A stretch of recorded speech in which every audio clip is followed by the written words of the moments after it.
everybody, it's Dawn and welcome back to my channel. Or if you're a newcomer or a first time visitor, welcome. And I'm going to show you today how I'm going to finish off this painting. I did this painting yesterday and now this is the painting for Monday. Today is Sunday, but this is Monday's painting because they're going to be upgrading our network tomorrow, so there's a very good chance I won't be able to upload anything. So today is my Monday, but whatever day it is by the time you're watching it, what we're going to do, we are going to finish off this painting and I'm going to show you 3 ways of painting different types of grasses. It's very, very easy. You only need 2 colours. No, you don't. You need 4 colours, I beg your pardon. And 2 brushes. First of all, you need a flat brush, and the width of your brush depends on the size of your painting. This is a 1-inch flat. And I will put all of these details in the description below. My brushes, all 2 of my brushes, and the 4 colours that I'm going to use. So we're going to be mixing our greens. There's not one green on my palette today. We're going to be mixing. There's not one ready-made green, I should say. We're going to be mixing our greens today, just to give us a bit more variety. So we're going to moisten our brush, moisten our 1-inch flat brush. And I'm going to take some, this is cadmium yellow. And I'm just going to, well, first of all, I'm going to make the brush a bit wetter. I've just got my bucket over there.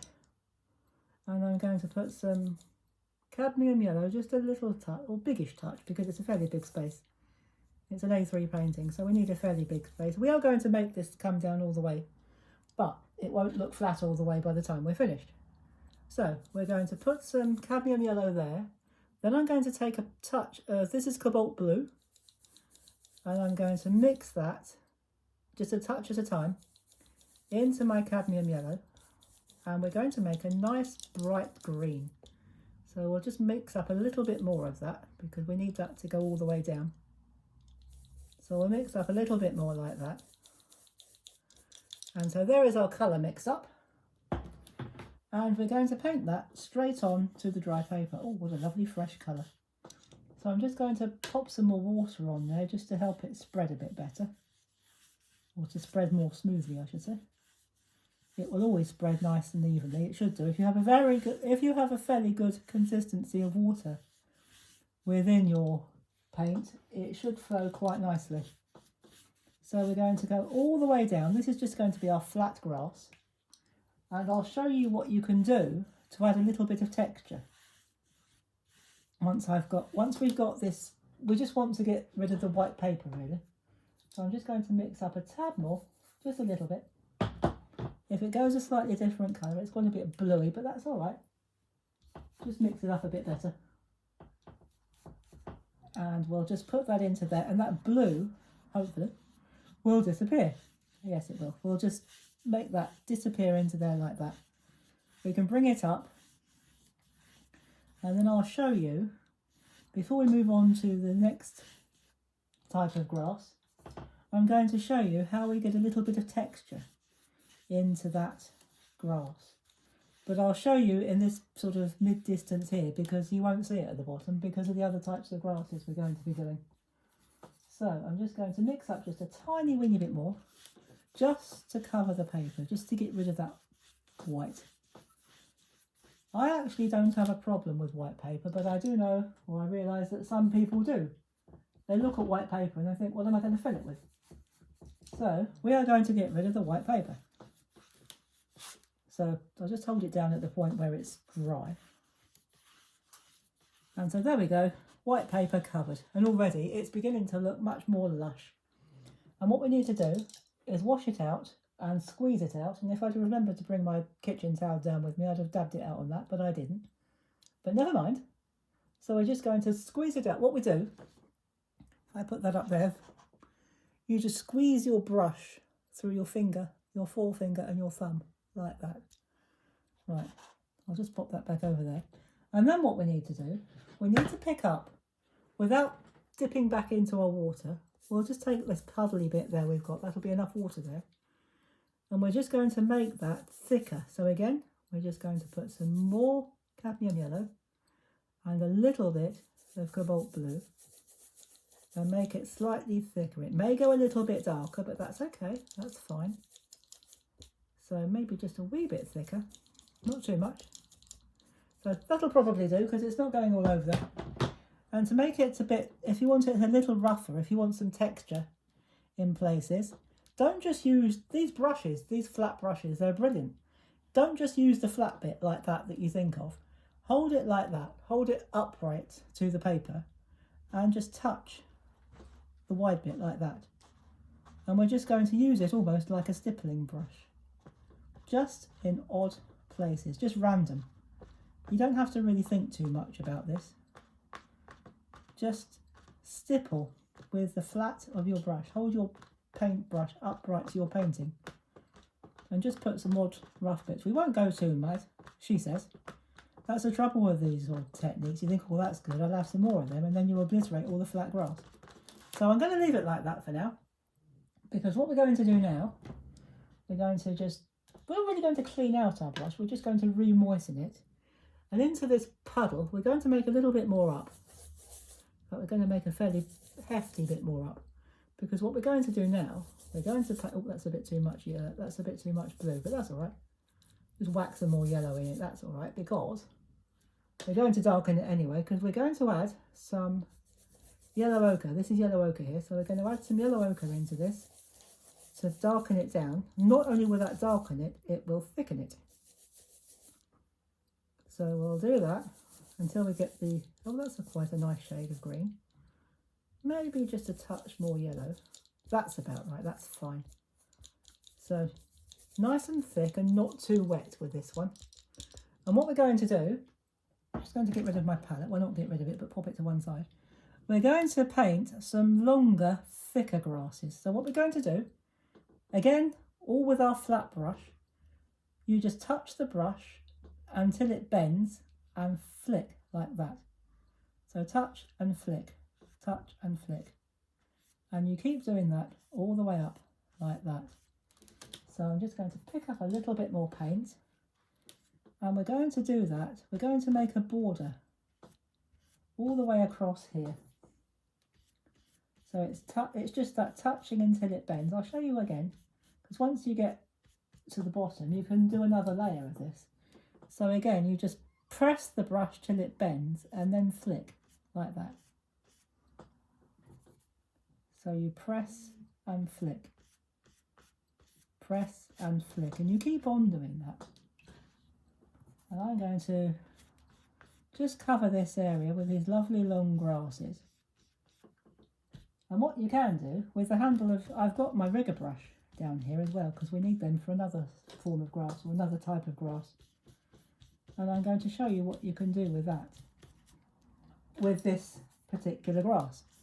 So you can just come down there if you want to, just to finish that off. And we're going to have some nice long rough wild grass. So you can still see some of the flat grass at the top there, but we're just going to, didn't mean it to go quite that high up actually, but that doesn't matter. It's wild countryside, you can get away with anything. And of course it's your painting, so you can get away with anything. So just put a little bit more in that corner there. And what you can do, while that's still wet, take the handle of your rigger like this and flick. So you get that lovely light grasses between the darks. So just take your rigger or any small brush, any small handled brush, and just flick like that. You can use your fingernails if you really want to, but I can't stand dirty fingernails, so I don't do that. So you can flick, and I've just got my thumbprint on there, or my fingerprint, but we can cover that up again in a second. I'll hold it up here where it's already dry. So we're just going to flick away like that and create this mass of textured grass. And even if it dries, you can just whack on a bit more paint and have another go, no problem.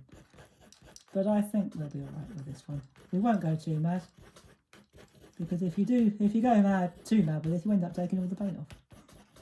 So we'll just go all the way along to the end. And just where I've put my thumbprint or my fingerprints, I'm just going to squeeze my brush out, pick up just a touch more paint and cover up. So if you do that, if you do go a bit mad and end up with fingerprints on your painting, don't worry, just cover them over. That's no problem at all. And now what we're going to do, we're going to abandon our big brush and we're going to take our rigger this time. And again, we're just going to mix up a little bit more paint this time.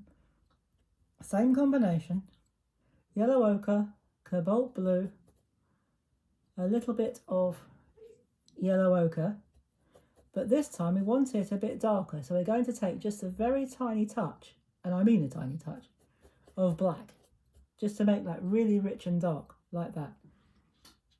And again, we don't want that too wet, but that's a lovely dark green.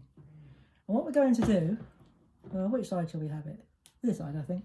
We're going to paint those lovely long thin grasses, and if you do that with a rigger, well, let's just get a bit more, actually that could be just a little bit more wet. Just take a little bit more water. If you think, oh, that's not flowing too well, just plop on some more water and we'll have some nice long grasses. It's still not wet enough. Sometimes it's difficult to tell. With that yellow ochre, it does really thicken it up. So we'll just, that's a bit better. Yes, that's better. It's flowing more consistently now, she says. So just cover the brush, and we won't have too many of these, but we will just water it down just a little bit more. I think I might have put a little bit too much yellow ochre in there, that's why it's gone a bit thick, but never mind. So just some nice long thin grasses like that. And then what you could do even is just pick up a little bit more, a tiny bit thicker, and just dot in some grass seed heads at the top here like that. Just dot them in. But I'm not going to do too much with this, because I'm just going to dot in a few more, and then I think we're going to call it a day very shortly, because you can just go on and on and on and end up ruining your painting. So I think I'm going to call that a day. So there we go, we've now finally finished our painting with our nice flat grasses with a little bit of texture, our lovely long grasses, using our handle to scrape in the texture, which is dry now so it won't do that, and then turning it round and using the pointed end for these lovely long grasses and a few seed heads. So I hope that's helped you to improve your grass painting in your watercolour.